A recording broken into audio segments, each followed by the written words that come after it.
Hello guys, welcome to my channel. Sa video na to, ituturo ko kung paano mag-enroll sa TESDA Mandaluyong ngayong 2024. Pero bago ang lahat, please hit like at pasubscribe na rin po para sa mga bago nating videos.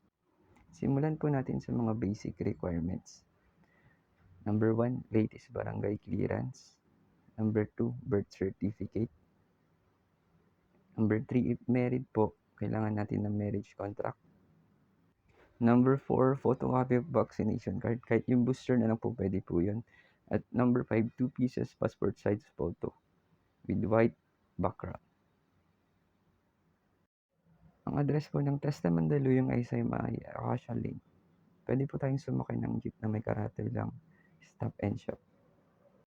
Pagdating po natin doon, tatanungin po na nag-a-assist kung ano yung course na kukunin natin. Ibigay na din po natin yung mga basic requirements na dala natin for double checking. Pag okay na po yung mga requirements natin, bibigyan po tayo ng registration form at kailangan po natin mag-fill up. Kapag okay na po, balik po tayo sa nagbigay ng registration form. Need niya po i-check kung tama po ba yung mga silunat natin sa form.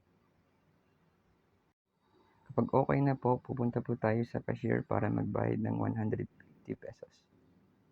Pagtapos na po tayo magbayad, pwede na po tayo pumunta sa record section for encoding and picture taking. Need po nila mag-encode ng basic information natin at para din po sa ID natin.